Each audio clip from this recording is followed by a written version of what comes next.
decorating takes cake decorating to a whole new level, and although it looks like it would be difficult, it really does. Ken says that it is not. And first, explain to us exactly what a fondant is. So you see it in all the baking shows when they're baking, they cover these cakes in sort of hard candy shells.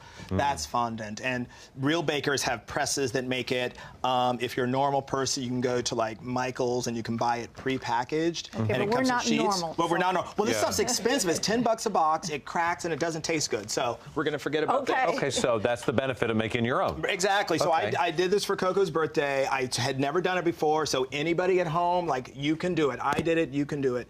The basis here. Look, I'm sorry. There you go. Just a moment. And the birthday.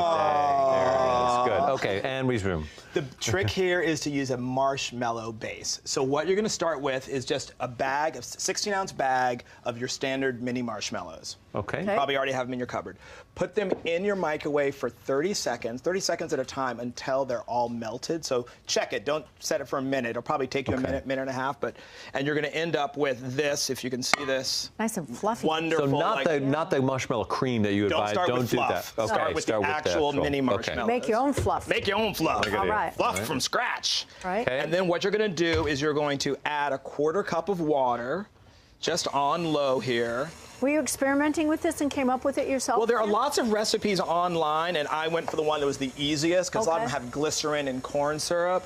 And there are a bunch out there with marshmallows. So I tried a couple of them and came up with this. So it's going to get much soupier. And then you want to take a 2-pound bag of confectionery sugar, powdered sugar, this is the normal name, pull out a cup, and then you're just going to, cup by cup, add it to your marshmallow fluffer water mixture. And it's going to all get incorporated. It's going to get quite sticky, but keep doing it. Now, if you wanted to make a fondant that had color in it, is this where you would put the food coloring in? Like if you wanted to do pink? Well, the issue, you could, if you're using just one color, put it in now, but often you'll want to use multiple colors like I did. So what you want to do is get all your sugar in, and you're going to end up with a dough that is somewhat like this. Okay. If you don't have a big fancy stand mixer, you can use a regular mixer and then take it out on a board and knead it with extra powdered sugar. May I ask just another question? Yes, you may. Did you put butter in it or anything like that? No. No butter. That butter is for something else. Oh, you're no going to butter. grease. Okay. If you're going to use color, go ahead and put in a teaspoon of vanilla. That'll help the flavor. If you're going to do white, like we did, leave the vanilla out because it's going to change the flavor. All right. Then, if you want to do color, cut it up at this point, and I'm going to make this some orange. So pop that into a bag.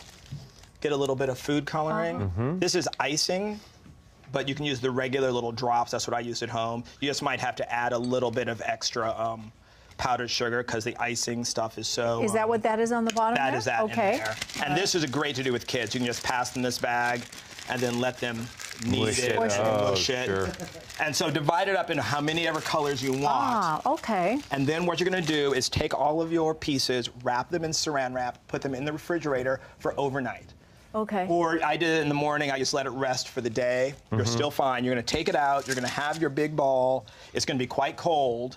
Get your rolling pin and just, you know, give Well, it a it's going to few be really whacks. difficult to roll out. It because is. it's so It'll cold. get. Sure. It'll warm up with your with rolling.